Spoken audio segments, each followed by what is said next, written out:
we were just talking about the new Planet of the Apes. Teo hasn't seen it, but it led to a thing that Teo had mentioned of like how, because I might briefly talk about it some in this episode, but I'm not going to say anything much more beyond good or bad. I'm not really going to spoil anything, but like there are people out there that like saying the quality of it, like Teo had said, saying the quality of it is a spoiler for them, which I think is wild. I think that's for most movies, I think that is so stupid because I don't put all of my weight into reviews, but reviews sometimes get me to go watch a movie that otherwise I wouldn't have went to watch. Yeah. So, for me, like if the review is coming from a source that I trust, like a friend or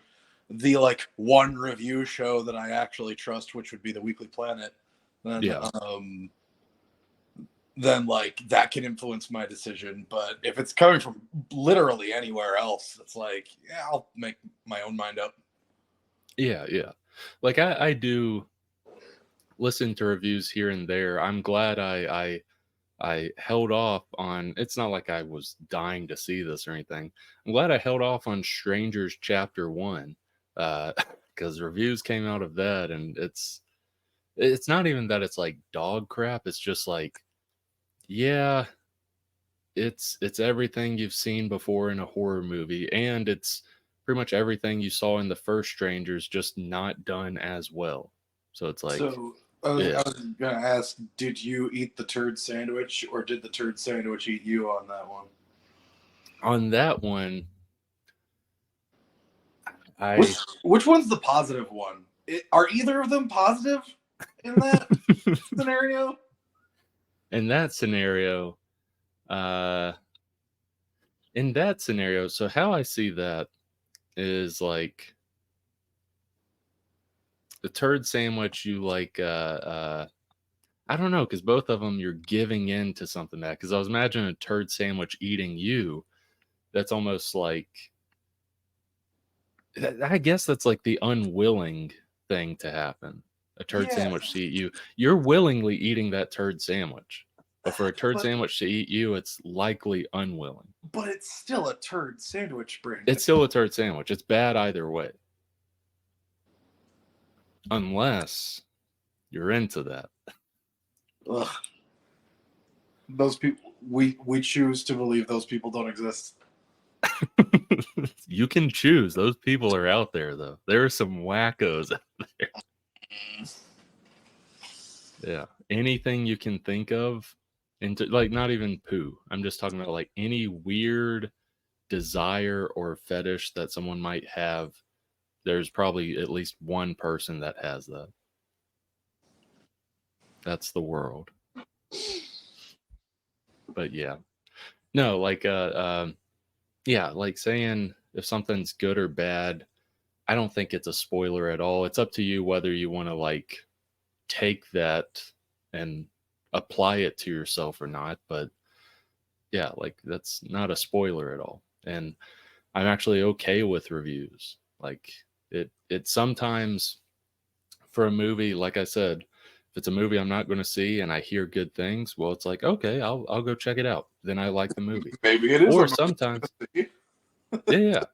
Or sometimes it's a case where like I'm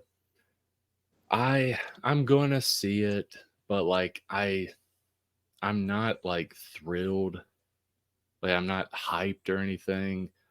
And then I hear it's pretty good. I'm like, okay, I'm a little bit more intrigued now. Now you got to be careful because sometimes you can get overhyped by reviews or trailers or whatever. And then you go see the thing and it's like, yeah, that was okay or good, but it was definitely overhyped. So I don't know. There's a lot with that, but no. To summarize all that, Kingdom of the Planet of the Apes is a good movie. Sorry, listener, spoiled for you. Spoiler it's a good alert. Movie. A movie and a overall good franchise is good. Yeah, yeah. Well, I mean, I knew it would likely be at least decent to good, Yeah. but like there wasn't like a for sure thing because it's this director, these filmmakers, like it has like it's set 300 years ahead of where war ended off. Yeah. Um, Well, and it has the a thing about it director is, that hasn't been tied to this before and who has only really made a few movies before, but with all that, it is good. yeah, I was gonna say it's good to hear that it is good because it's one of those things where it's like this is the fourth movie in a series that otherwise would have ended with like a near perfect trilogy. Yeah, yeah. Um, and everything that you just listed, it really had everything going against it. When you Oh think about yeah, it that yeah, way, but it's good to hear that it is good and that yeah. people on the whole are enjoying it. Um, one thing that I really like about the Planet of the Apes movies, like as the franchise exists now, is that it is a franchise and it is technically like a blockbuster series, but it's one that's willing to like slow down and like pace itself in terms of the storytelling, as well Right, right. as it trusts the audience to be able to relate to non-human characters. Looking at you, Yeah, yeah, MonsterVerse. Uh, and also, they don't just like pump these out like every year or every 2 years according to like a pre-established schedule. It feels like these movies come out when they're ready. Like it's done yeah, when it's done. yeah. And with one of the things you had said, it just made me think of, since you could count this as like the fourth one in like this reboot series kind of. Um, this one is like, and I'm glad it is good, but yeah, this one is the one that has like the least human interactions. Like you see in the trailer, there's a human, but like compared to Rise, compared to Dawn, compared to War, even War was didn't have a ton of human interactions. Um, but like, yeah, even then, where you're mostly with apes, it still resonates with people, and I'm glad that worked out well. Um, yeah, like really, the people should go see this movie because it's good, but like the story of Caesar from Rise to War, that is one story.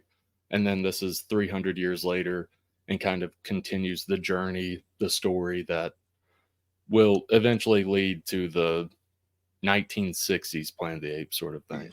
Charlton Um, Heston yeah, crashed yeah, landed back on Earth, but he doesn't know it's Earth. yeah, It's yeah. like some kind of Planet of the Apes or something.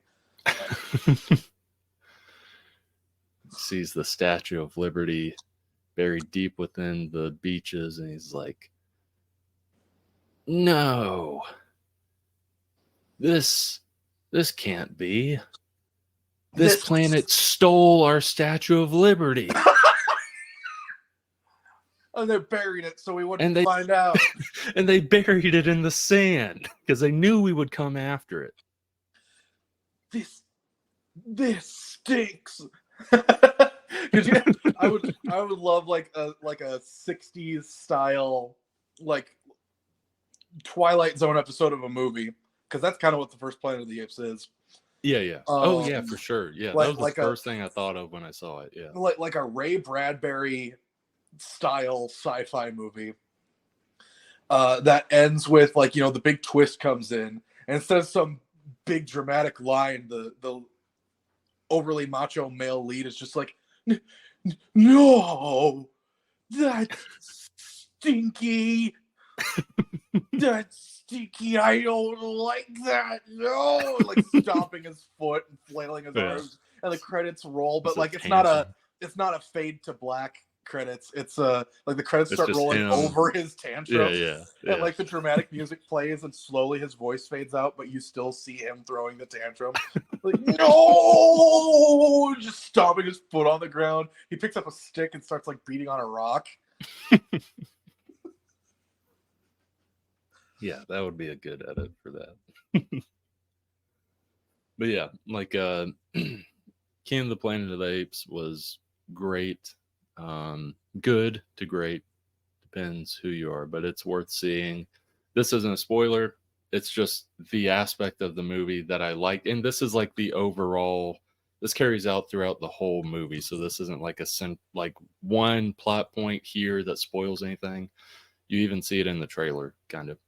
Um, I like that the remnants of Caesar are still kind of a thing in that, like, his ideology is still out there, Yeah. but people have heard the like apes have heard the ideology, and some have like twisted it over the years.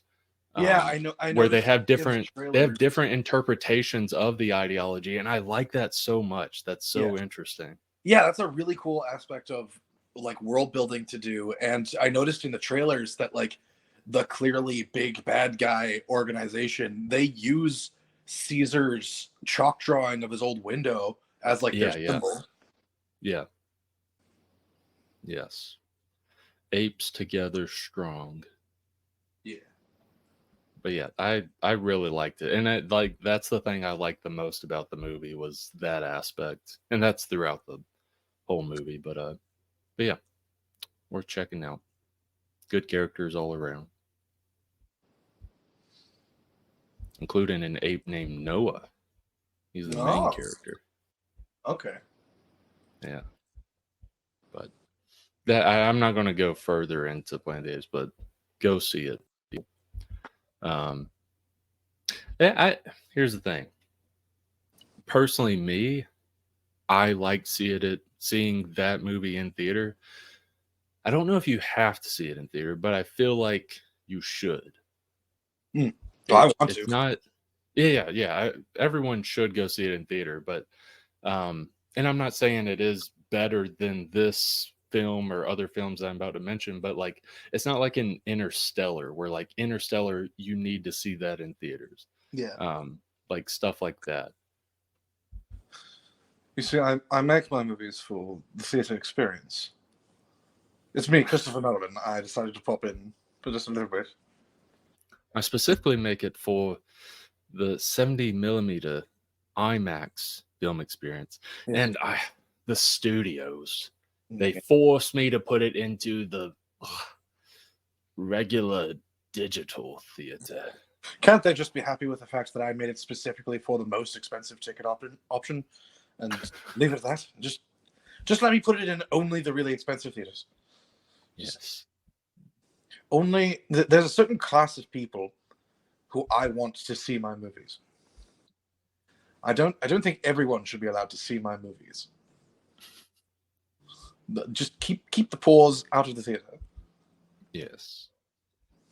That's why I released Tenet in the midst of the pandemic, early on in the pandemic. I wanted as many paws to go to the theaters and get the coronavirus as they could, and die so that I didn't have to think about them when making my movies anymore. Yes. And I purposely made Tenet extremely confusing and one of my weakest films so that they didn't get to enjoy my strengths. Yes, I wanted it so that if I couldn't be happy, nobody could. So yes. that's why Tenet exists. And then after that, I made Oppenheimer, and that was meant to be the good one. That's why there's boobs in that one. Yes. That's why Florence Pugh's boobs are in it. It was my reward to all the people who made it through and went to theater to see it. Yes. And also a reward for me because I directed it. I got to see her boobs too. I got to see them in person. I got to see them in person. I had a front row view to her boobs. The only one who had it better was Mr. Murphy, Killian. Yes. And I'd pull Killian aside at the end. She was on top of him, if you remember. I'd pull Killian aside after each cut and be like, "How did it feel? Just describe it to me. That's all I need." Just what was it like? Killian was very uncomfortable with the question, but I told him, I'll give you an extra $1 million. He said, okay. And I shan't repeat his answer. He said it to me in confidence. Let's just say Ms. Pugh likes to eat a lot of garlic bread before each shoot. Like a lot of garlic bread. So much garlic bread. If you get my meaning. He said it breadsticks.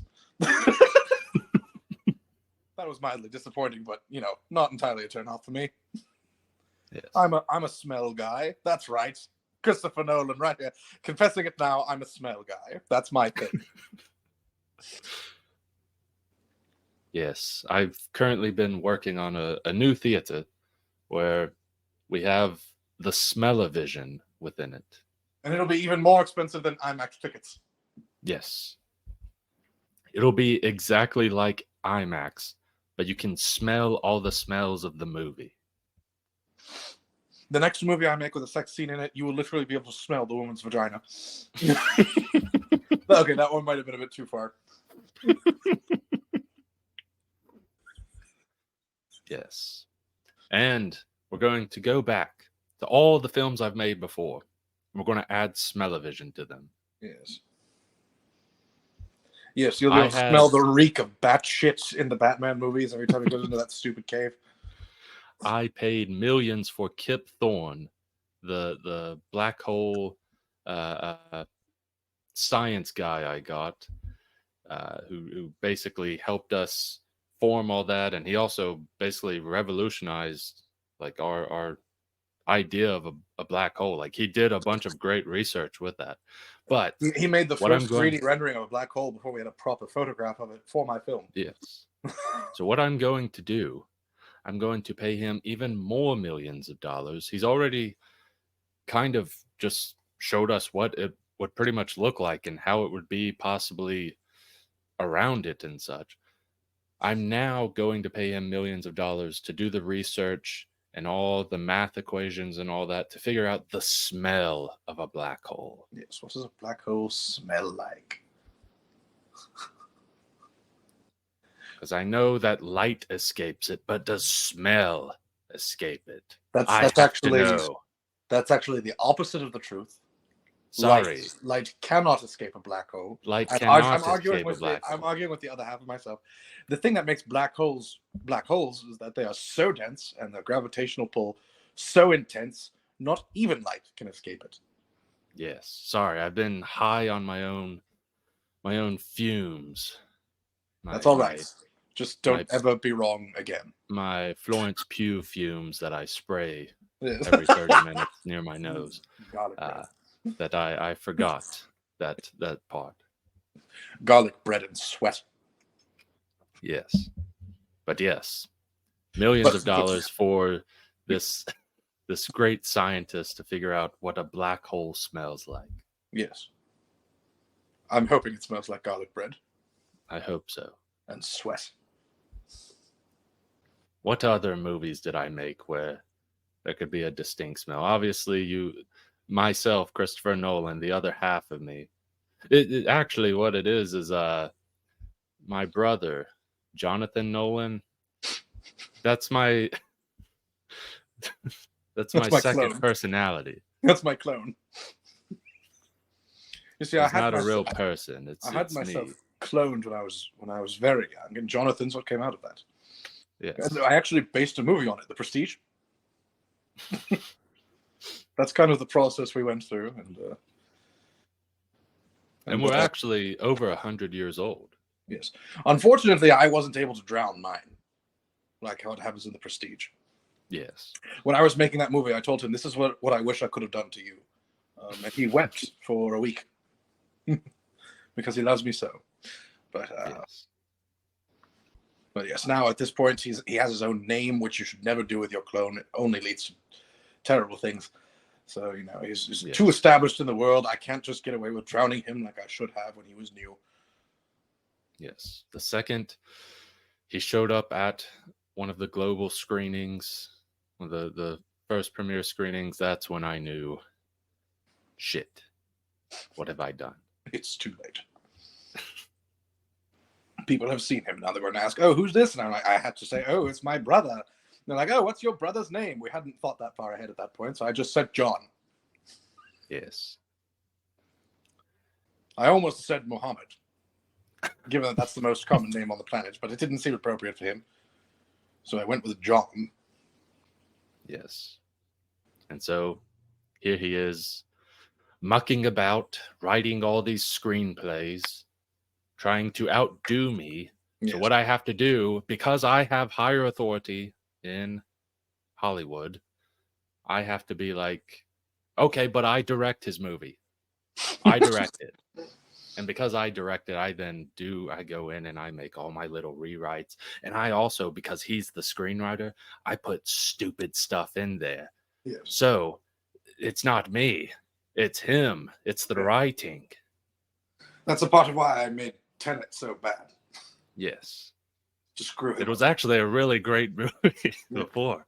Yeah, it had a lot of like really high concept stuff in it, and it like there were no plot holes whatsoever. So I wrote a bunch. It all made sense. I got rid of scenes that would have explained a lot. Yes. I put scenes in that tried to explain things, but poorly.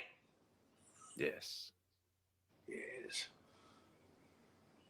My plan is working. Soon, Jonathan Nolan will be at the pits of hell of Hollywood, and everyone will laugh at him.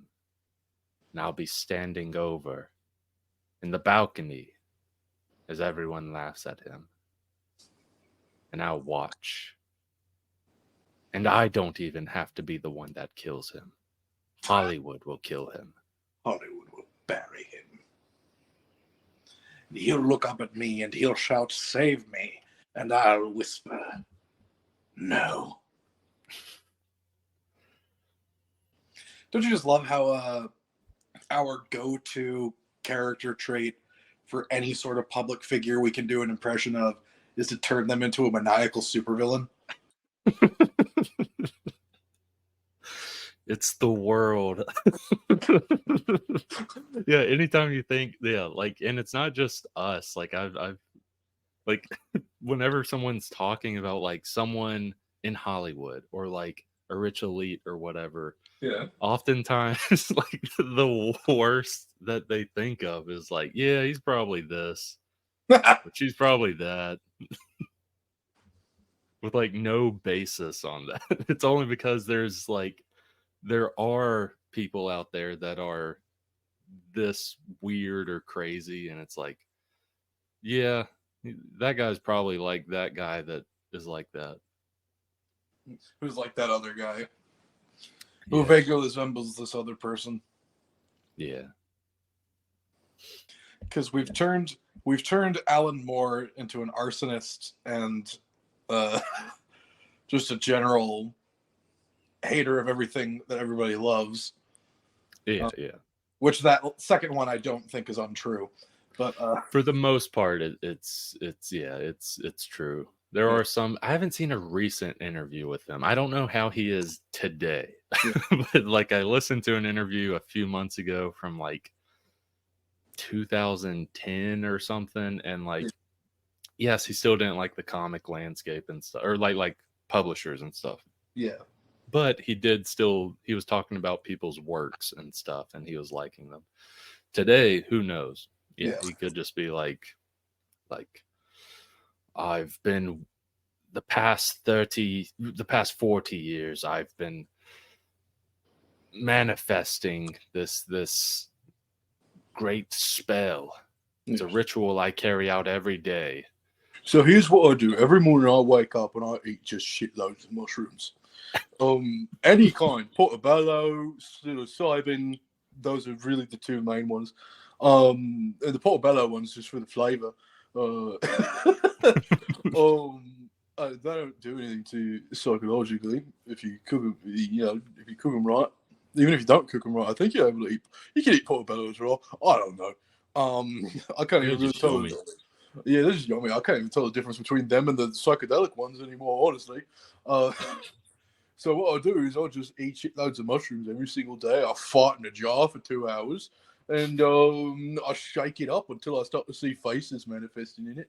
And they whisper what I'm supposed to do. That's right, the real spell hasn't even started yet.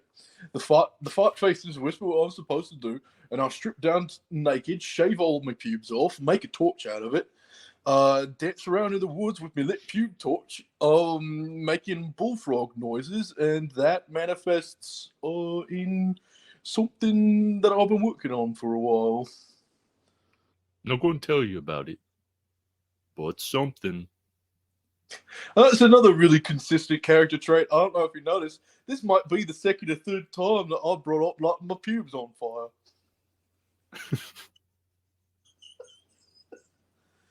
It's like, I don't know why it's so, like, when you do a character long enough, just certain ideas attach themselves. Yeah. I'm sure there's magical properties with Alan Moore's pubes and stuff and all that. Yeah. But yeah, like Alan Moore has turned into a Joker-esque chaotic warlock. Todd McFarlane is a Riddler-esque villain, but instead of asking riddles, he asks weird hypotheticals. Yeah. You're walking down an alleyway and thinking it's a shortcut home, and it's a dead end.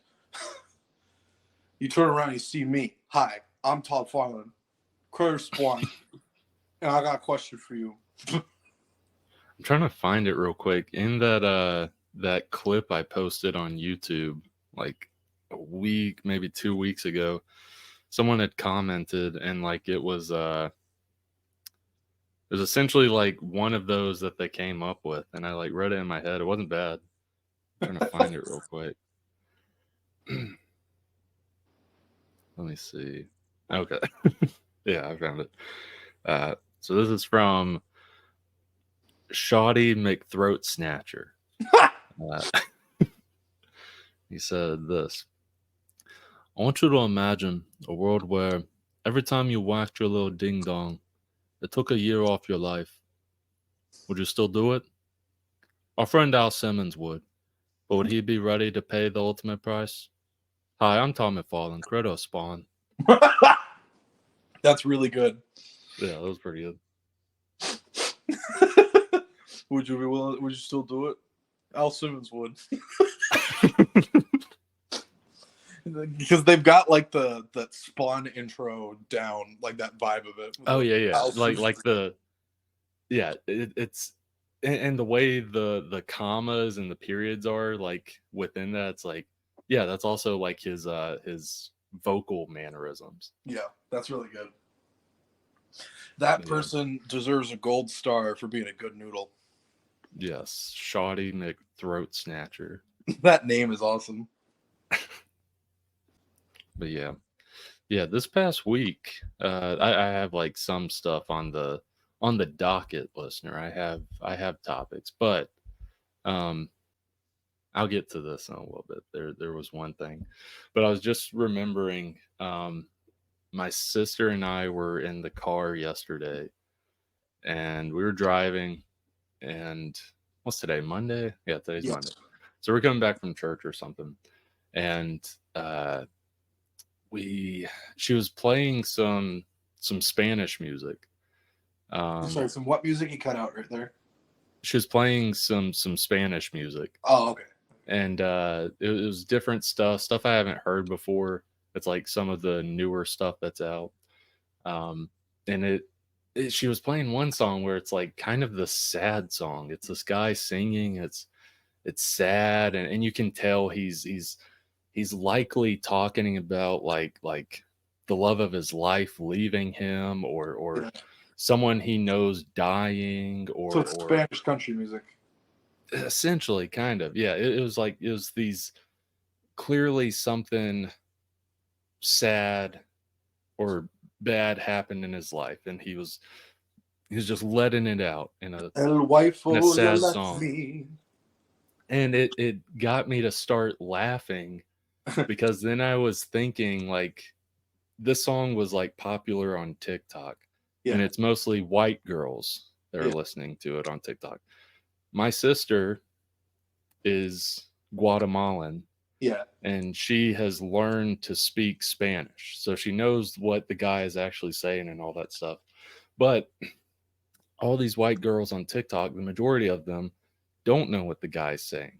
Yeah. So it got me to thinking, and maybe you can do this with the AI thing you've been tinkering with some. Um, I it got me to thinking, what if, like, I would love to just have a song like that, just sad song, and it's beautifully done and stuff. Just clearly, we're thinking as white people that don't speak Spanish, like, oh man, this guy's going through it, love of his life left, or someone's dead, or whatever it may be. And really, what he's singing about is like the most like minute thing to be upset about. It's almost like a childish thing to be upset about.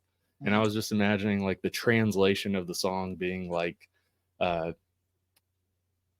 I didn't get a chance to hit the pinata at the birthday party. Jose, he bashed it open.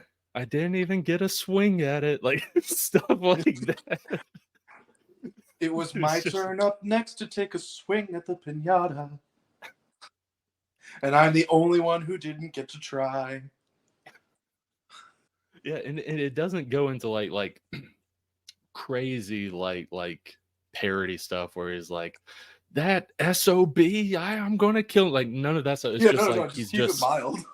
yeah, keep it mild, and he's just upset like, and that was the day that I did not get a swing. Like just keep it mild. Like all of these like white girls that don't speak Spanish are like, oh my gosh, the love of his life must have left or whatever. It's just like, I didn't get a swing at the pinata.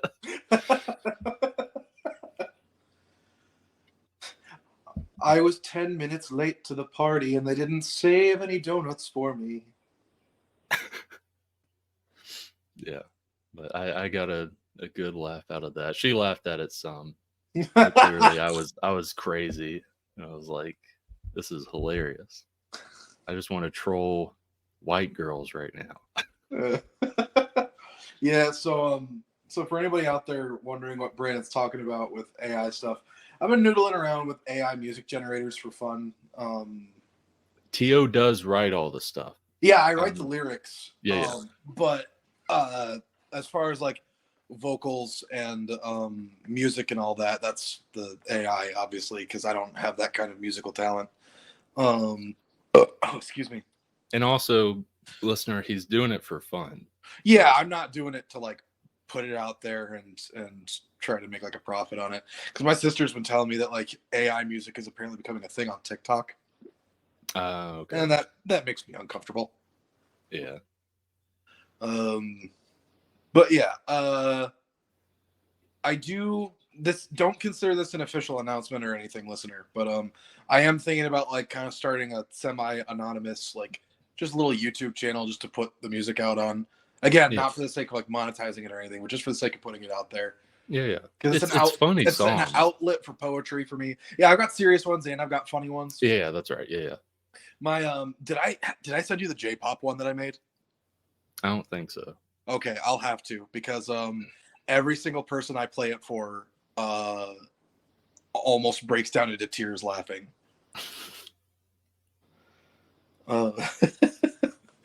So now, granted, I've actually mostly played it for women. I played it for my mom, my sister, and my friend Emily. Okay. And like all three of them like almost broke down laughing.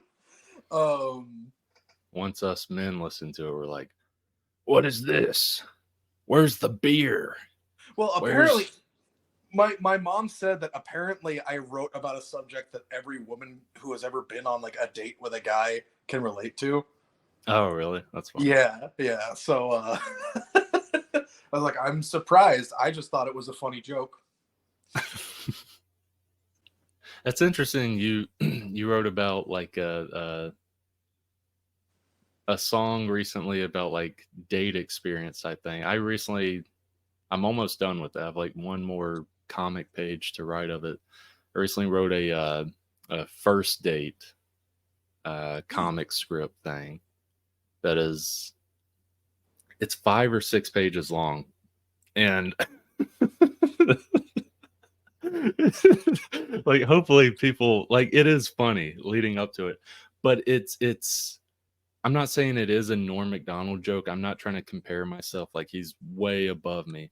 Yeah. But it's one of those where like it's just to get to the very end. The very last panel is a dumb punchline. I think it's so funny.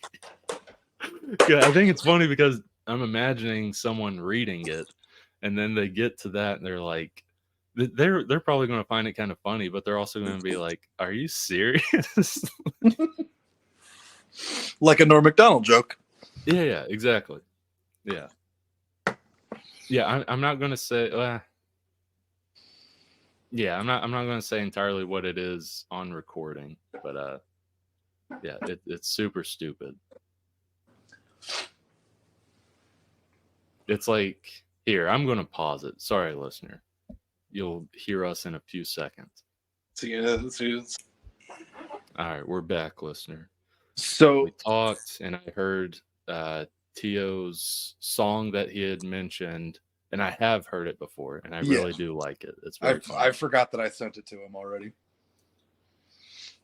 Yeah, it's a very funny song. Yeah. So maybe soon you'll be able to hear it, listener. Yeah, maybe soon.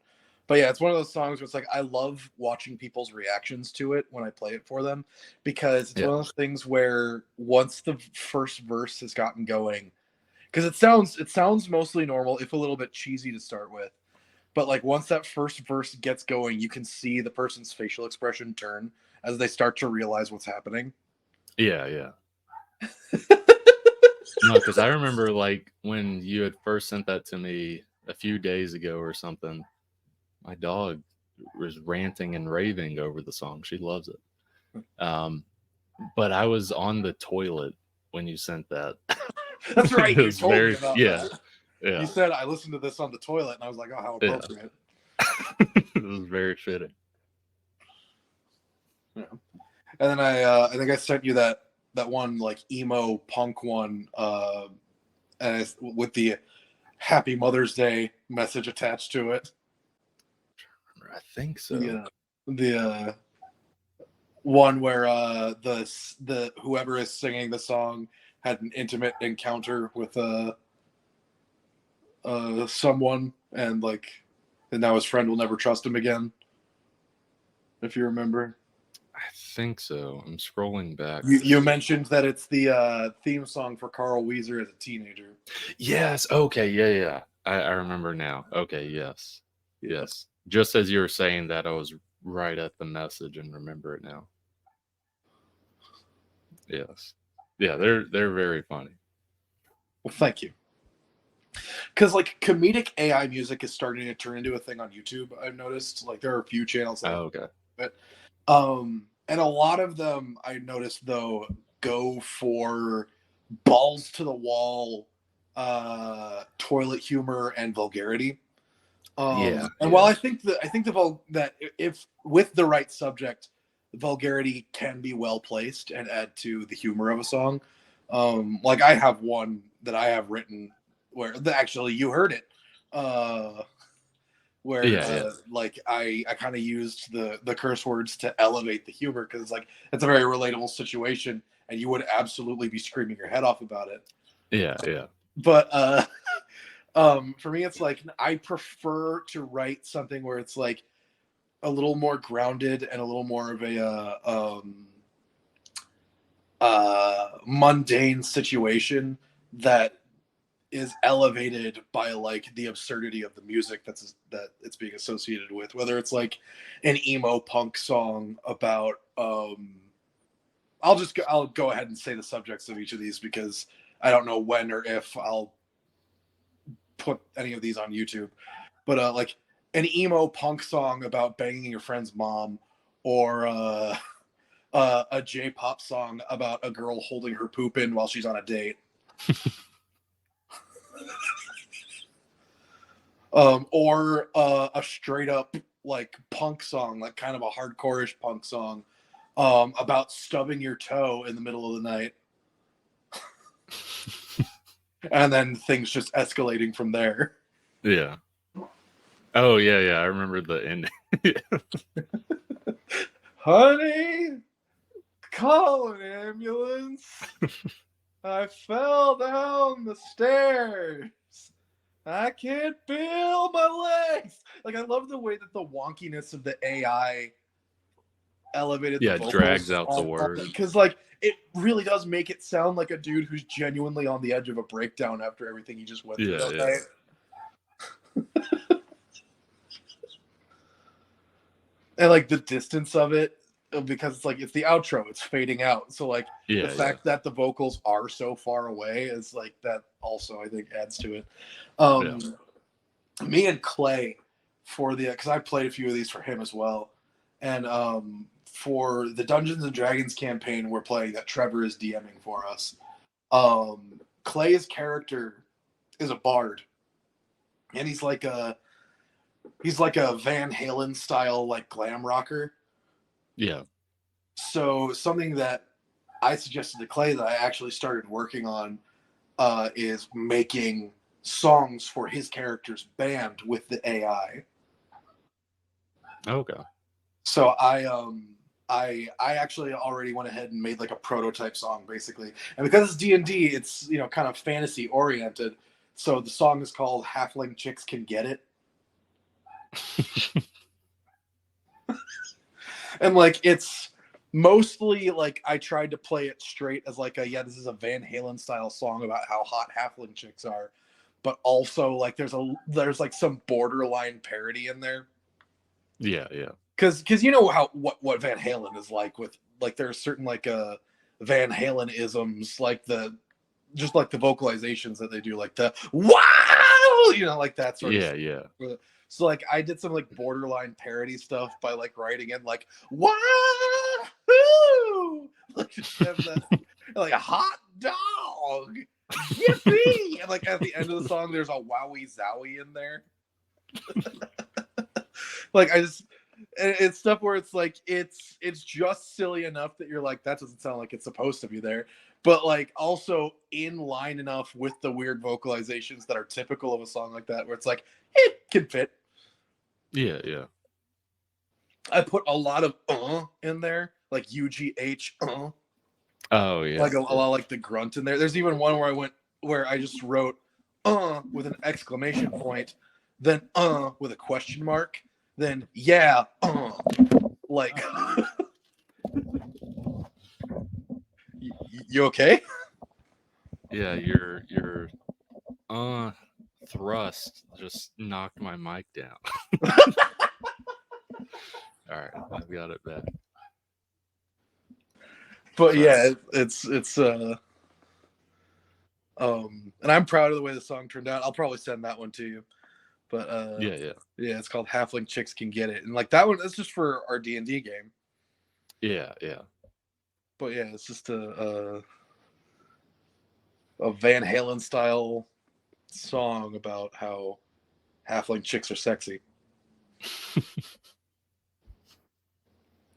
And like I'm proud of myself for the chorus too, because like the chorus is like, "Ooh, baby, you feel just right. You're standing at the perfect height," like that sort of.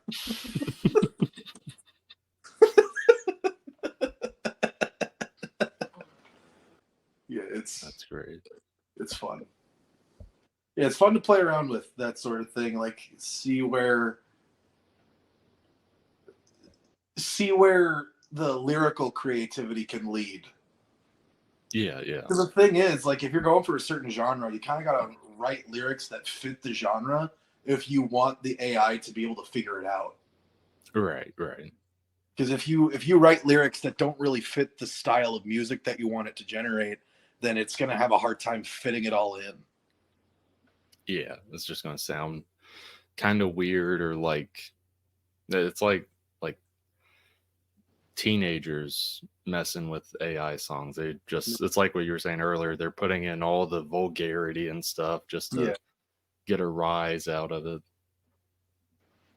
Yeah, yeah, and then for me, it's like no, like I'm trying to make sure I'm conscious of like, okay, what are like typical, like I guess poetic structures of whatever style I'm going for, like a Van Halen esque glam metal song, like what's the usual poetic structure of that, Right, right. or a J-pop song or a metalcore song, like that sort of thing. Like I try to stay aware of that so that it all fits properly. And I don't always get it right on the first try. There are a lot of times where I have to go back to the drawing board with like how it's constructed if I want it all to fit. Because there are times where I'll write the lyrics in, generate a chunk of a song, and no matter what I do with it, it doesn't sound right. So I just got to rewrite that whole chunk. Yeah, yeah. Yeah, there's some I've heard like some AI music through like TikTok as well as YouTube. Um, like for the most part, how they're doing it, how you're doing it's completely fine. Like Teo's doing it out of fun. How some of them are doing it, they're like definitely profiting off of it, and Yeah. that's iffy. But I'm not like promoting some of these creators because I don't know if they're profiting or not. I do kind of like some of the AI stuff where they just take like modern day rap basically and just turn it into like a 1950s or 1960s song. It's all the same lyrics, Yeah. but it sounds like it's from like the 50s or 60s. Yeah. It's actually really good, but it is funny though. But Back when like AI vocal stuff was still kind of rising up, one thing that I really liked was like character covers, like mm-hmm. like with some ones that were really popular is like Dragon Ball characters doing a cover of something, or Oh yeah, yeah. SpongeBob characters covers of things. SpongeBob characters and Dragon Ball characters were like the biggest ones I was always seeing. Like Vegeta, when it comes to the Dragon Ball ones, Vegeta was the one I was Vegeta's always objectively seeing. the most popular. Yeah, yeah. I think there's like Vegeta covers of like Hurt. Uh, there's a Vegeta cover of Blinding Lights by The Weeknd. Yeah, yeah. And it's like, it's Chris Sabat's Vegeta, by the way, everybody. It's not Japanese Yeah, Vegeta. yeah. It is Christopher R. Sabat's voice Yeah. singing as Vegeta. Yeah, the covers were like interesting. It was like interesting for like a couple weeks. Then after that, I kind of dipped off. But then people started doing like some SpongeBob ones and stuff like that, where it's like original songs or like there's one that's so stupid where it's like it's like it's kind of like a rap with like SpongeBob, Patrick, and Mr. Krabs. I think going in on Plankton or something. I can't remember. Yeah. But it's really funny, and it's very like the lyrics are good as well because it all deals with SpongeBob and Bikini Bottom and stuff. Yeah. Yeah. There's one channel that I found a while ago that I didn't subscribe to them, so I lost them. But I don't know how to find it again. But there's one that I saw where it's like they did AI Plankton covers of like Tool songs. Yeah, yeah, I've seen those. Yeah. And it was like weirdly fitting because Yeah. Plankton's voice actor does so much screaming in that show that like there was enough screaming of Plankton to train the AI on, so that anytime there was like screaming or vocal fry of any kind in the Tool songs, it was covered. Yeah, yeah. Like it was within the range of the character to sing it that way. Because a lot of times when people will try doing AI covers with, you know, more hard songs that involve some screaming and vocal strain like that, with characters who don't have a whole lot of screaming in their like vocal history that you can train the AI. Right. So it's like it ends up getting really like robotic and stretched out, like, you know, that sound that you get when like it just hits a range that the character can't. But with Plankton, like I said, like he screams so frequently in SpongeBob that you've basically got any sort of screamo song covered if you're using Plankton. Yeah, yeah. Same with Goku or Vegeta from Dragon Ball. They both have a lot of screaming in their vocal library as well. Yeah. Yeah. The covers feel like were good. I like seeing all the weird original stuff now. Mr. Krabs singing "Freak on a Leash" by Corn. Yeah, I think I heard that one. Yeah. So weird to see, like, just thinking about like things that popped off or trends over the past 10 to 15 years. Just how bizarre and weird it gets, and then a month later it's another stupid or bizarre trend. Yeah. one thing I think about is like there's all these AI musical covers, right? There are two song covers I can like character song covers that I can think of off of raw vocal talent from people actually singing as those characters. Yeah. There's ProZD's Bring Me to Life, the Evanescence song sung by Goofy. And then another Disney character, I think it was on the Jello Apocalypse YouTube channel. They did a Donald Duck sing Simple and Clean from Kingdom Hearts. Okay. And that was pretty good. You could hear the poor guy's voice like disappearing and evaporating by the end of that song, but it still works really well. But yeah, and then like ProZD, he couldn't make it through the whole thing without like laughing and being like, okay, I'm done. But like yeah. But for him, it's like it was really good because he's like, how can you see? It's like that's instantly gonna make you pee yourself laughing. Just hearing Goofy's voice that somber and that it's hilarious to me. Yeah, I remember that one floating around like everywhere. Yeah, I still go back to it every once in a while. I love it. Yeah, it was a big one. Yeah, in terms of I don't know, there wasn't. I'm trying to think of ones that like I really liked. I don't know. There haven't been any where I'm just like amazed or loved it. The ProZD one's different. I did like that one a lot, as well as that one just like went around everywhere to where it got to a point where people didn't even know the original source, sort of thing, like where it came from. But yeah. Oh, speaking of, this is the sharpest segue ever. Speaking of humor, comedy, I wanted to mention a floppy that I picked up recently. You want to mention a what? A floppy comic. Oh, okay. Not a floppy disk. Oh no, it's just you cut out on the word floppy. Oh, I gotcha. Yeah. I want to mention a floppy comic I got recently, which I want to first preface. I don't buy floppies like from the big companies anymore. Like the only time I do is a Kickstarter or at a convention or whatever. I don't buy Image, Boom, Marvel, DC. I don't buy their floppies. I'll buy trades here and there, but he doesn't touch the floppies. I don't. Like the last floppies I bought were on eBay. This was back in January. I got Ghost Machine #1 because it was like the big new Image world that was happening with Jeff Johns and Jason Fabok and all these people. And also it was a Star Wars Visions comic that Peach Momoko did. Yeah. Which was good. It was weird, but it was good. It was like a complete silent issue. It was just her art.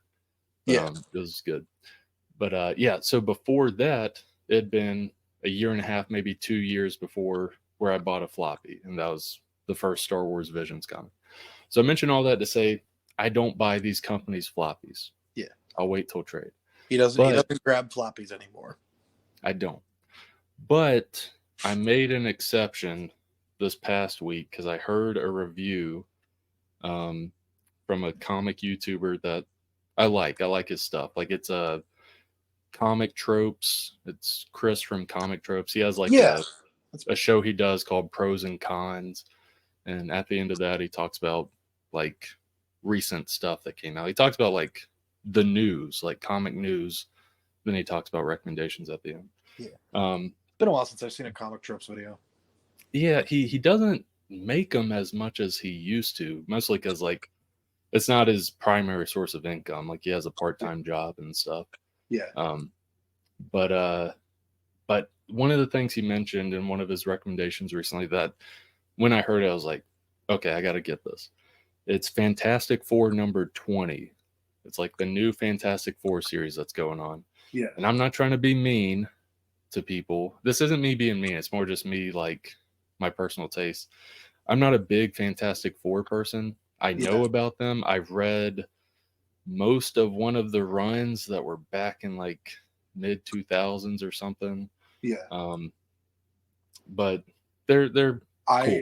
I love the Fantastic Four, so be careful. Okay. Well, they're I'm good. And here's what I'll actually say. I'm not a big Marvel guy. I think that's a better way to put it. Yeah. I grew up more on DC than Marvel.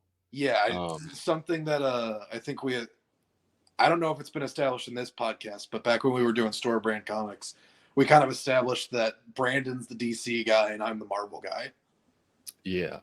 And this, I don't think this was intentionally done, but if you look at our t-shirts on our cartoons right here, listener, I've got a blue shirt and Teo's got a red shirt.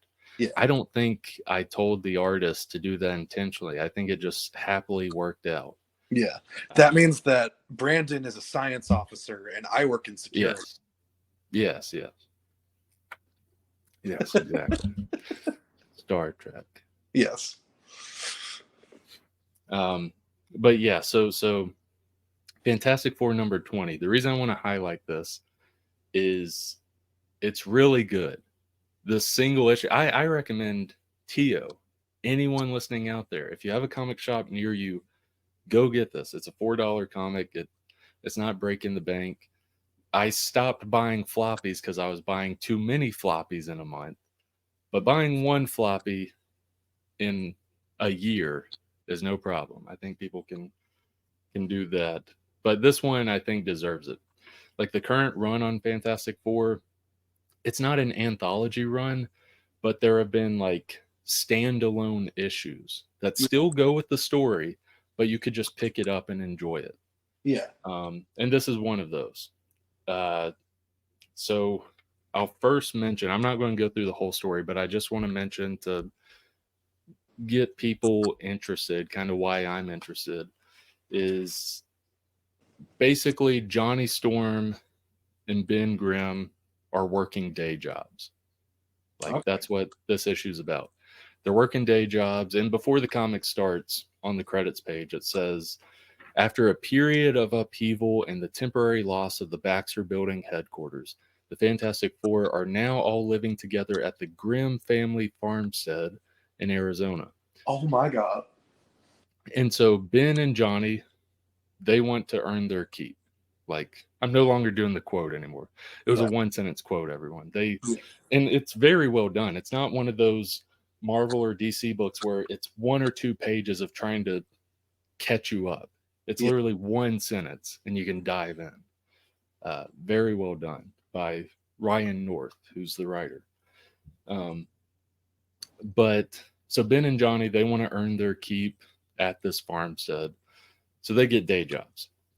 The first job they had is as night security at a brewery. The thing is, breweries night security are, they're very flammable. What'd you say? I didn't hear you. That's it. Well, you said the thing is, so I said working night security at a brewery. Yes. With his best friend John. Yeah, breweries are very flammable due to like grain dust and obviously alcohol, the alcohol that's in there. So Johnny, he's playing around a little bit, and he accidentally winds up igniting the whole place in flame. Oh God. But he absorbs all the flames within like a second, like before it can actually cause damage to stuff or anything. Um, Other than he and Ben's clothes, most of their clothes are pretty destroyed by it. Other than that, everything is okay. But there's a security camera that saw all of this. And immediately after all this happened, Johnny gets a call by the boss and they get fired right there. Oh. and and all that is just the first 4 pages of the book. That's just the first 4 pages. Um, I won't get into much more detail than this, but after that, they both get jobs as cashiers at the same grocery store. Um, and the two are like heavily competing to get cashier of the month. And it's very fun. It's like there is obviously some comedy in there, but it's fun. It even has like some sweet moments as well. The whole thing is like a rivalry type thing, almost like a like two buds type rivalry or two kids type rivalry sort of thing. But Oh yeah, and like the best depictions of Johnny and Ben are as like almost this like sibling rivalry sort of thing. exactly, yeah, Because the yeah, two of that's them the best way very to put it. much have like a big brother little brother dynamic. Yeah, Um, it's very much the sibling rivalry, and it's done very well. It doesn't feel from because I've read some Fantastic Four. I'm not like it's not like I don't know anything about them. I've read some Fantastic Four, and it still feels like it's keeping in with the characters. yeah, yeah, Um, that sounds like a very Ben and Johnny thing to do. yeah, and the sweet moments I mentioned, like there are some sweet moments, like even within this sibling rivalry stuff. Like there are moments toward the end where like Ben is kind of sticking up for Johnny, sort of thing. It's nice, but it's very. I mean, for a 22 page book, like I don't know, I really enjoyed it. Like it sounds so simple, so mundane, but in all honesty, like I want more of this type of stuff. I don't want it to be all of Yeah, superhero comics and stuff, but like I get so burnt out and tired of the world-ending stuff that happens in all of these books, yeah. where I like when it's little stuff like this. But To yeah, me, I mean, like, in my oh, head, go ahead.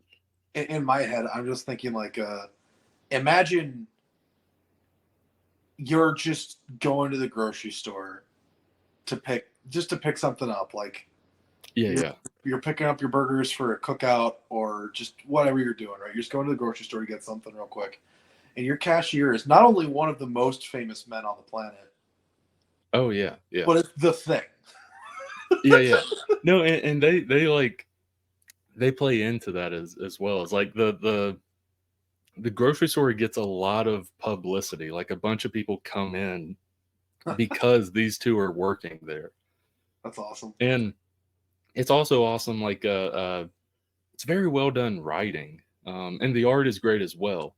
But the direction and the writing is very well done to where like there's even one page of the interview process. Like one half of the page, like the left half of the page is the thing in his interview process with the grocery store owner, and Mhm. then on the right side it's uh, Human Torch. It's Johnny's interview process, and it's similar questions that they're asked, but the thing he's very much like he's he has a professional attitude, and Yeah, he's yes sir, being nice, that sort of stuff. yeah, he And knows how to Johnny's not like a jerk or anything. He's not that, but he's like he's kind of honest with his answers. Yeah, Um, and I like that as well. But they both get hired. Uh, the thing for his professional attitude, Johnny for his honesty. yeah. But hold on, let me find there's some good stuff in here that I'm like, He, man, he gets this hired for one issue. his honesty. sure. Oh, okay. So this one part, uh, the the manager he asked Johnny, is like, "Do you have any references?" And Johnny's like, "Well, the smartest man in the universe thinks I'm a pretty swell guy. Oh, and I was the Herald of Galactus once, but I don't know how to get in touch with him, or even if I should." Like it was just like little stuff like that. It's I don't know. Yeah. It's good. I feel like there's more. I'm trying to flip through real quick. I remember when he was the Herald of Galactus. It was only for a couple issues, but Yeah. they got him out of it pretty quick. Yeah. It was like back in like 2004, 2005. It was a while ago. Oh, yeah. 20 years ago. Oh, there's one part where like they're all at dinner, like the family's at dinner that night, and Johnny and Ben are starting their rivalry essentially in terms of who's going to be cashier of the month sort of thing. Yeah. And like they're going at it between each other at the dinner table, and they're just going and going. And I'll just say this part so it leads up to it. But Johnny's like, the point is that I'm going to win the next cashier of the month, and things like, ha. And Johnny's like, and I'm winning it alone, which incidentally will finally prove once and for all, which which of us, the Human Torch or the Thing, is the best. And then there's one page of Sue just like looking at them, no dialogue. And then the next page is her still looking at them, and she's like, at grocery store cashiering? And he's like, yes, exactly. I love that. Like, it's just funny. I love. You see, that's the thing where it's like I don't get people who dislike the Fantastic Four. I get them not being your thing, but I don't get people who like dislike the Fantastic Four, because there are those who do.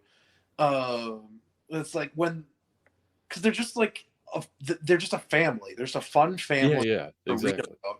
And because like they tell little jokes at each other's expense. Like Sue even pokes fun at Reed sometimes.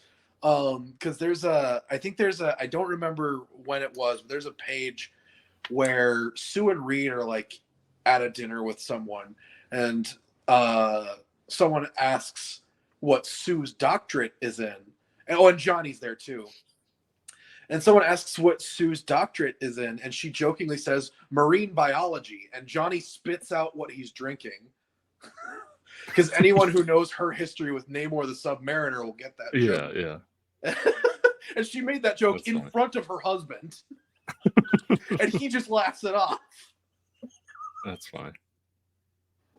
Yeah, and I've complimented the art, or not, I've complimented the writing a lot here, but I do want to like just mention a couple things with the art. There's like little background type art jokes, or just things that like feed into like the funness or like the humor sometimes.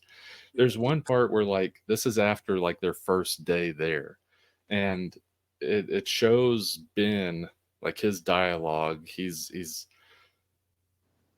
mad. He's talking to, is it Alicia? I think Alicia. Yeah, he's talking to Alicia. I think Ben and just Alicia like got married a while ago. Yeah. He's like walking back and forth in their room, just like ranting to her. Like I'm going to be better than Johnny sort of thing, but better dialogue. But it's like I'm going to beat him at this. I'm going to win. And this, it might seem dumb to some people. It's a fun, cute little thing that's added in the art. He's walking, he's pacing back and forth in the room, and he has these large bedroom slippers on that would fit the Thing. And it's so cute. It's funny. Like, I don't know, like little stuff like that. I love that. And then like another addition that I like is the grocery store becomes like packed. Like people want to check out at Ben's register or Johnny's register, and there's a complete difference in the demographic of both. Yeah. With Johnny, it's young people, and mostly young women.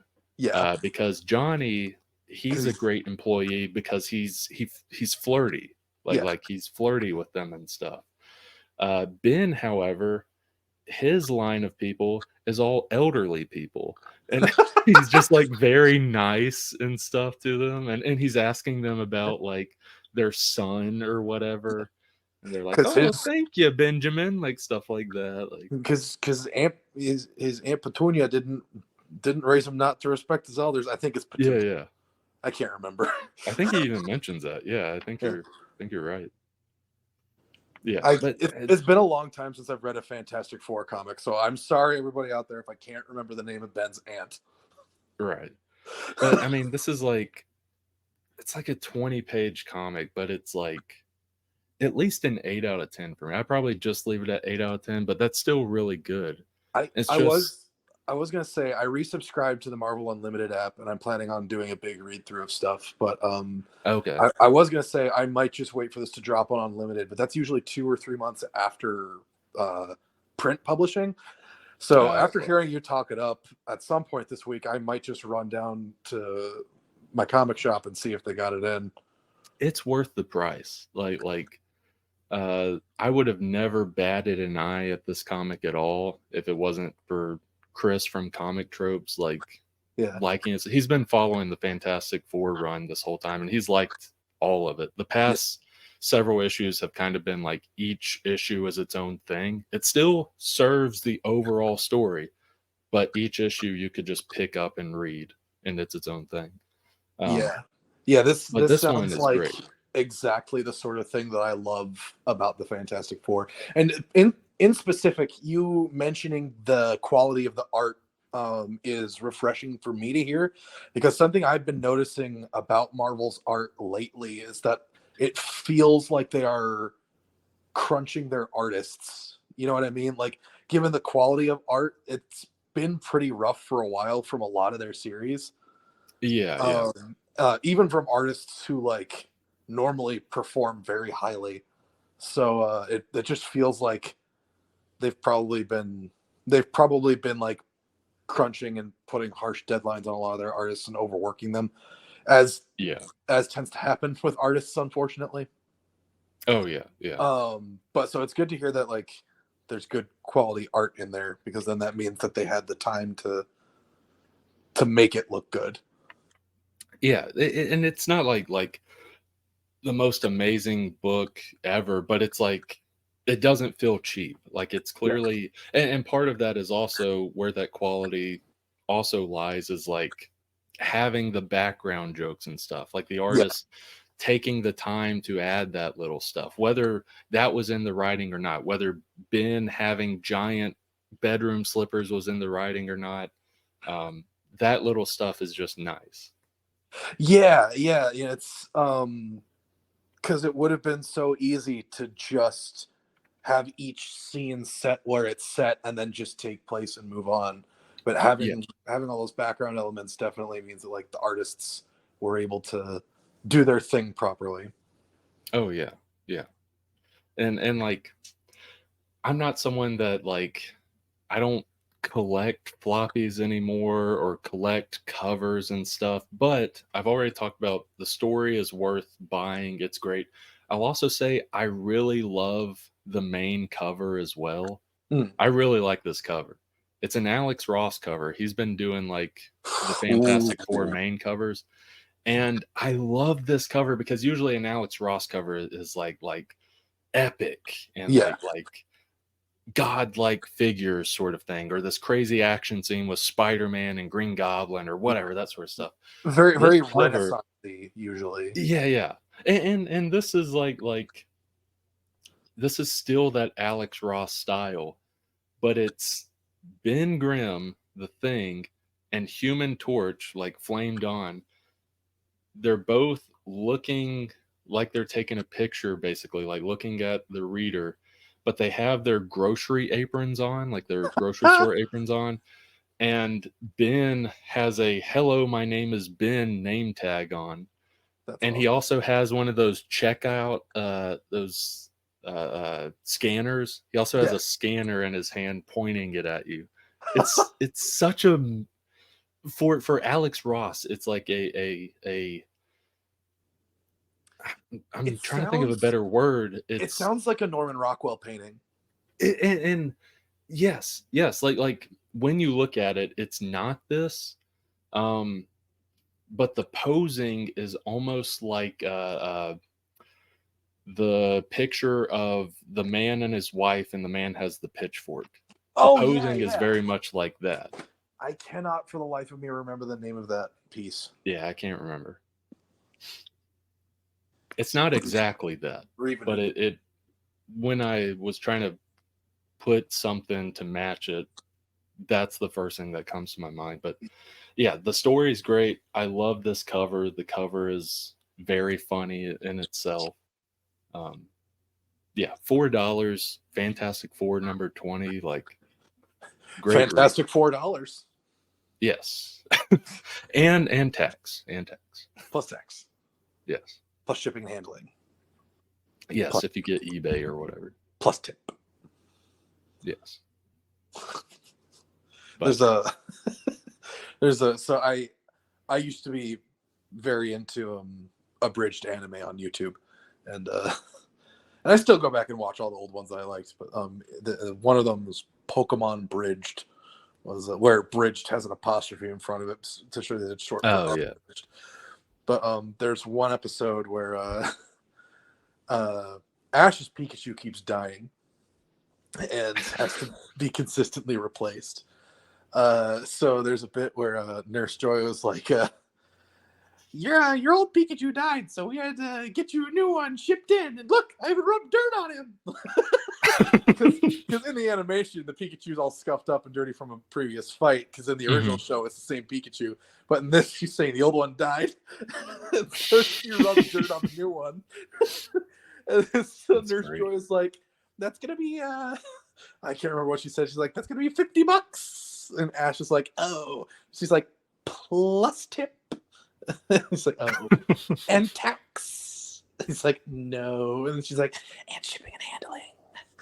She like whispers it. And he's like, no, I won't be paying that. So if anybody hears me go off on like a whole, plus tax and tip and shipping and handling, like that's what I'm referencing. Yeah. I make a lot of abridged anime references. I've noticed. I reference DBZ abridged a lot. Yeah. Every time you hear me say I need an adult, that's a DBZ abridged reference. Every time you hear me say, because I say this sometimes, literally everything has a pipe in it somewhere probably. That's a Fate Stay Night abridged reference. Just giving people a little bit of a Rosetta Stone for the weird language I speak. Yeah. Anyway, what were you saying, Brandon? Oh, I also forgot. I haven't read it yet, but another added little bonus. I eventually I might just have to read this Fantastic Four run, just from this one issue, like the cover, the story itself, and then they also have like letters pages in the back. Yeah, and that's cool. That's cool to see in modern comics. Yeah. So yeah, I'll have to read that sometime. I haven't read this letters page yet, but yeah. And if there's a series to do that with, it's the Fantastic Four. Oh yeah. Because for me, like I like when comics, make progress and modernize and change with time, because that's the way things should be. But for me personally, the Fantastic Four is one franchise that I think really is sustainable if you keep it as much in line with the core of it that was established in the 60s as possible. Yeah. Oh man, I'm really gonna have to read this letters page now, because there's like 6 different letters here, and one of them at the end it says the person's name, and then under it says age 12. That's nice to see. That's awesome. There's a little kid that's reading this, reading modern comics. That makes me really happy to hear, because that brings me at least some hope for comic books going forward. Yeah, that there are still kids reading these, and not just reading it, like enjoying it to the level that they're writing a letter Yeah. Like it's email, but they're writing an Yeah. email to it. That just shows how engaged they can be in Yeah, this. they're actually engaging with the creators and the material and asking Yeah. questions and having theories, and like that's how you get people like you and me, people who want to create this stuff in their adulthood. Yeah. Yeah. Because for me, like, I didn't write letters into Marvel when I was a kid. I don't even think they were doing it by the time I was reading comic books. But I didn't even know it was a thing when I was a kid. yeah. Um, so, but for me, still, it's like reading comic books as like an 8-year-old kid. Those reprints of the original '60s Spider-Man run that my great grandmother got me. Um, like that's why I want to write comic books. Yeah.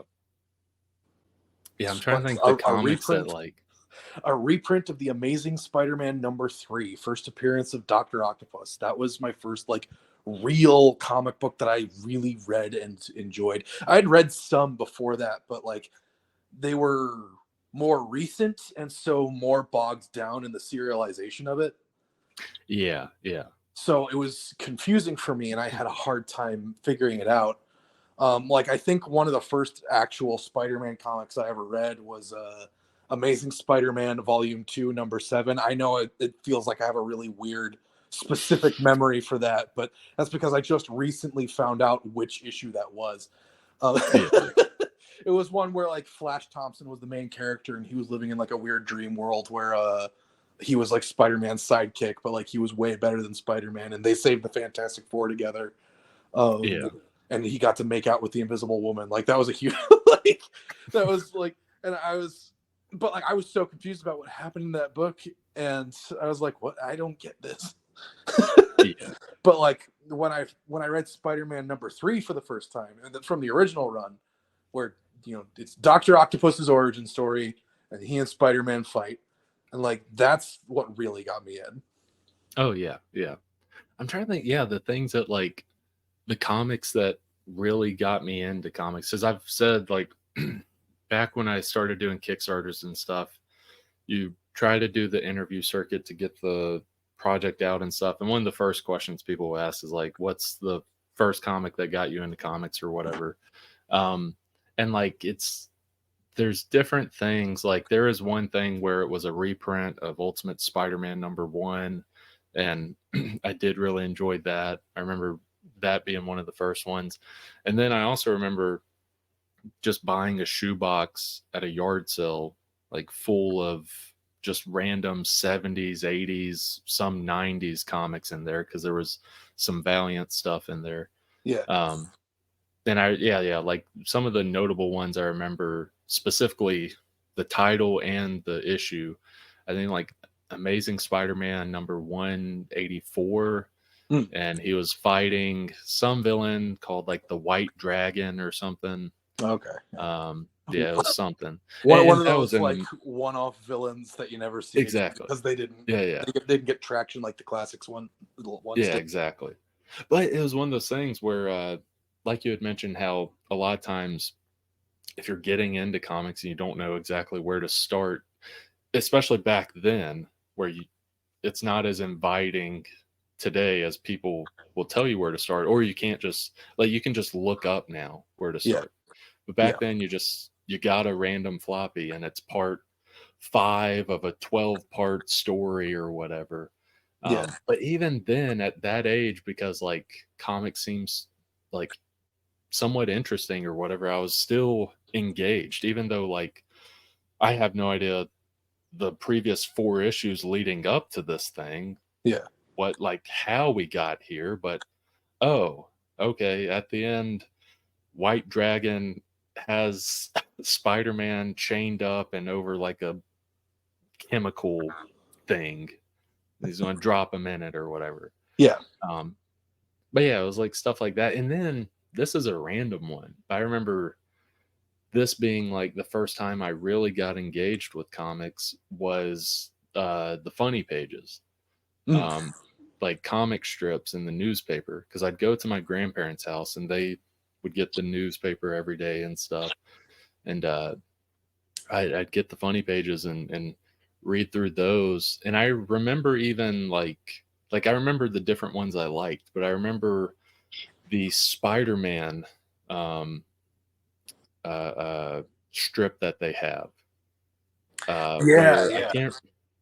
I can't remember if it was just like recycling the old comics or if it was something new. I I can't think remember. for a while there was like an original storyline going through the Spider-Man strips. I don't think it was. I mean, it was serial or not syndicated, is what I Yeah, mean. yeah, And like it was all, as far as I know, like small scale stuff. I never really read the strips, but to yeah. my awareness, it was original stories. Though I don't think it was anything from existing comics. Okay, because I did like the strips. Now, like in all honesty, would I ever go or like imagining back then reading Spider-Man strip, something that is like it's a continuous story. It's not like Peanuts where like I read that strip and I enjoyed it. It had a beginning and end joke sort of thing. Yeah, It's not that. It's like a storyline that will go on for probably the entire year. yeah, And it'll finally finish because there's yeah, only 5 to 10 panels that they get essentially. yeah. Um, and I remember like now thinking back on it, a lot of it is just like Peter's face because you saying that it was an original thing does make sense now because a lot of these were like a daily thing, to where the artists doing their strips couldn't have all this detail and crazy stuff and like a ton of action happening all the time. Yeah. You would have, like with a lot of strips that had these long storylines, you would have a face in this panel, a face in the other panel, a face in, it's just conversation. Yeah. There's a But lot I of just shot remember, reverse shot. yeah, I saw a lot of Peter Parker's face talking to someone. I didn't see a lot of Spider-Man in the mask. Yeah.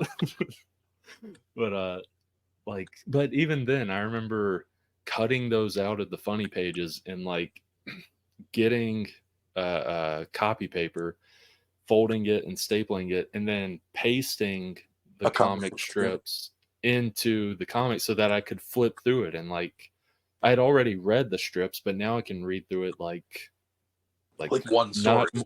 yeah, one story, not 5 panels each day sort of thing. Yeah. Um, but yeah, like, yeah, I'm now thinking about the funny pages thing. I never even thought about that in those like early Gallows Man interview talks and stuff. But yeah, I remember funny pages being a big way of me getting into comics. Yeah. You mentioning comic strips and kind of stapling them together and things like that to get the full story, and how Mhm. most strips aren't going to have like a serialized story. Like you read this, you read today's Peanuts, and that's today's Peanuts. Yeah, It yeah, does make me think that. So I used to read Garfield compilations a lot when I was a kid yeah, yeah, because I have no idea what it is about Garfield as a franchise, but like Garfield, I feel like gets everybody as kids, and there's something there where you think to yourself as a kid, like, I don't get every joke, but clearly this is supposed to be funny, if it's lasted this so long. so I'll laugh at it, Yeah, and then you revisit it as an adult, and you're like, oh my god, Garfield was never funny. yeah, Where where are the jokes? I yeah, should be laughing. Why aren't I laughing? But anyway, I do remember though in like those big compilation volumes, there would be times where like there would be just a not necessarily a storyline, but a theme that ran for a whole week. yeah, Like the Sunday strip would introduce like, oh, Garfield's grandpa is visiting, and then like Monday through Saturday is strips of Garfield and his grandpa hanging out and doing stuff, and then like yeah, yeah, the Saturday strip is a 3 panel strip of like, okay, bye grandpa, see you some other time, and then the next Sunday strip just moves on. yeah, yeah, yeah. Because the Sunday strips are always longer than the weekday strips. Yeah, yeah. When it came to the strips, yeah, there were, not saying all of them were like that, but there were a decent bit of them that would have that sort of flow where it's like this character that pops up, like you're saying, the grandpa Yeah. pops up, and now you see him for this entire week in these comics. It's not the same storyline entirely, but like he's here, like he's visiting sort of thing or whatever. Yeah, I And remember that with some other ones. Usually when Nermal would pop up, Nermal would be there for a whole week before Garfield got rid of him. Yeah. So like you get a whole week's worth of Garfield and Nermal hanging out, and Nermal usually annoying Garfield, and then he gets rid of him. And that's that week of Garfield strips. Yeah. I'm trying to think of, because it's a different period than like most people that talk about the newspaper comics, the comic strips, because when we basically saw them or read them, you're talking early to mid 2000s sort of thing. Yeah, but the compilations I read went all the way back to 1978. Like I would, my local library had like nearly all of them to date at that point. So I would just and I'm not just saying that. I'm saying like the newspaper stuff, they even at that point would still sometimes recycle some of those older ones. But I'm trying to think of what were the big ones at that time that I remember reading. Like obviously if it wasn't still being put out, they would always do re-releases of Peanut stuff. They would do re-releases of Garfield stuff or new stuff of Garfield. So here's the thing about Garfield. Technically, it's still getting new strips every day, as far as I know. Okay. But Jim Davis hasn't drawn or written them in a long time. I was going to say, it's like a rotation of work for hire artists who do it, I think. And like a lot of it just ends up being recycled material because the core joke of Garfield has been so worn out over the past however long he's existed. Not quite 50 years. More than 40 years, though. Garfield's been around a long time. 1978 is when his first strip debuted, so... Yeah, I'm trying to see... Because I can't remember names, but I can remember, like images of stuff. I never really cared for it that much. I remember seeing Blondie a lot. The art style, I like the art style. Yeah. But I never really read it. Yeah, in comic strips pages that I usually saw, it was usually Garfield, Family Circus, Blondie, Beetle Bailey. Beetle Bailey was there. And I feel like there was another one, but I don't quite remember. There was one about like little cavemen, I think, that I don't remember very well. Oh, I think I know what you're talking about. Yeah. I can't remember what that one's called. Dilbert, I remember seeing here and there. Dilbert, that's another one. Yeah. With his stupid tie. Yeah. There was one that Dilbert's another one where it's like that one was how did that get published? Yeah. Comic strips are supposed to be funny. Yeah. And like at least Garfield uses the language of the comic book to trick you into believing it's funny. Dilbert doesn't try to do that. Yeah. Dilbert is just flat, I'm Dilbert. I exist. I'm having a conversation with someone. And that's the strip. And it's like, is there a punchline? Are you setting up a joke, or what is this? Yeah. Dilbert sucks. I'm going through like the strips that were introduced in like the early 2000s and mid 2000s, and I don't know. I don't remember a lot of these. I think our paper just used just recycled a bunch of the old ones. Yeah, the paper in the town I grew up in definitely just used all the old stuff, because it's like by the time you and I were children, like as growing up, I don't think newspapers were quite on the way out, but they were like nearing their extinction. And like it was at a point where it's like there wasn't really any more room in the comic strip cartoonist ecosystem. And comic strips were, I feel like, already starting to move online. Like they were going to the online space. Oh yeah. By the Because time we were nowadays, cartoonists like Nathan Pyle and like Awkward Yeti, like they're all online. Right.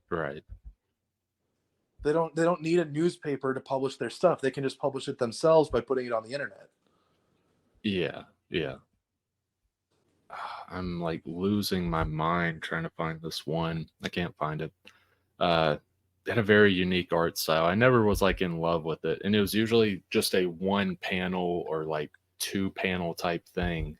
But for a comic strip, it was a very different art style. It felt very like 90s, not in terms of like image type stuff, but 90s in terms of like the indie stuff you would find in the 90s. Yeah. I'll have to look for it later. I can't remember. I feel like I had never even heard of Heathcliff until I was already a teenager.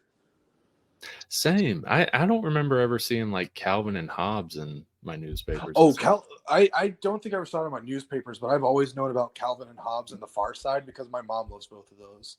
Yeah. Like I like found out about them later on, maybe in like middle school or early high school, but like, yeah, I never remember seeing those in my newspapers. Now, Calvin and Hobbes is an example of a fantastic strip because it always has something to offer. Right. Bill Watterson is probably the greatest comic strip cartoonist to ever live. Because he did Calvin and Hobbes, and when he was done, he was done. He didn't turn it into a giant franchise, no matter how much everyone around him wanted him to. And like he knew what he wanted out of it, and he did it. Yeah, I've always loved the art style of Calvin and Hobbes. As much as I think I would love like an animated Calvin and Hobbes movie, maybe not made today. If I was a kid, like definitely not today. Kids, back when we were kids, it would have been awesome. Not one they would make today, but no. But like, because if they made it today, they will do this. They're going to go with Illumination or something like that. Yeah, it would. Yeah, unfortunately, it would be Illumination making it. It's but not as long as Bill Watterson's alive, though. You can bet on that. Yeah. Unfortunately, it might end up being a Steven Hillenburg situation with him, though, where the literal second he's gone, papers are being signed, and Calvin and Hobbes is a giant mega franchise. Yeah. Because I know SpongeBob was already a giant mega franchise before Steven Hillenburg was dead, but he very specifically didn't want any spin-offs for it. And like the second he was dead, they started announcing. All right, Patrick. Yeah, Patrick. He's gonna Camp Coral is gonna do spin-offs everywhere. It's like his body wasn't even cold yet. Yeah. Dang, I'm trying to. I guess the one I was thinking about just it's like a wasn't popular. It's like a grim form of IP organ harvesting. It's like, get his kidneys, pull his kidneys, like his lungs. People need those. Yeah. Which, speaking of, isn't the Garfield movie coming out next week or something? Yeah, real soon. Yeah. With everybody's favorite Chris Pratt doing the voice of Garfield. Is he really? I forgot about that. Yeah, and he's not even doing like a Garfield voice. It's just Chris Pratt's voice. Okay. He's not going for the Garfield. Garfield voice. He's not doing that. Apparently, it's Chris Pratt. Yeah, apparently came out this weekend. Oh, you can see it right now. Yeah, you can see it right now. Excuse me while I go put on my jeans and shoes and jog on down to the AMC. Yeah. Let's see. 6 out of 10 IMDb, 52% Rotten Tomato, 4 out of 10 IGN. 52 is still a passing grade. Isn't it? No, wait, no. You have to get a 60% to pass, don't you? Anything under 60 is failing. Okay. But Rotten Tomatoes, how that works is 50% 52% of the critic reviewers rated it a 6 out of 10 or higher. That's right. No, what 6? That's because here's the thing. I'm like a lot of people really misunderstand the way that like a however many out of 10 system is supposed to work. Like five is supposed to be your average grade. Unfortunately, yeah, but the way it is now, yeah. it's a 6 or a 7. Usually a 6 is usually your average. Well, yeah, because the thing is, people I feel like unconsciously equate movie grading systems with scholastic grading systems, and 50 and under is a failing grade in America. So people think of 5 half as a bad grade, where to me 5 is what I rank things when it's like this is right where most movies should be, and a 4 or lower would be a disappointment. Like 6 and 7 to me feels like it should be a high grade, but of course I have adjusted to think of the way that other people grade movies, so it's like I know that 6 and 7 are more average, but that still feels too high for an Illumination Garfield movie. Hey, I was assuming it was going to get like emoji movie type ratings, but apparently not. Apparently, I wasn't saying it was going to be as bad as the Emoji Movie, but like I didn't expect anything from it. I didn't expect it to be like, like that's the review of Garfield. Is the thing is, Illumination's entire business model is to make the safest, most inoffensively like on par animated movies to make as much money as possible. Like it's like they're not looking to hit it out of the park on any of their right. They're just trying not to strike out. Yeah. And because that's what's making them the most money, because the thing about Illumination is a huge part of their like foundation was on the idea that like we are going to make the best looking animated movies we possibly can on the lowest budget we can manage while still maintaining like the appearance of quality and remaining as inoffensive as possible. And that's how you get nothing movies like Despicable Me turning into giant mega franchises on the backs of the Minions. Yeah. Which Despicable Me 4 comes out in like a month or something.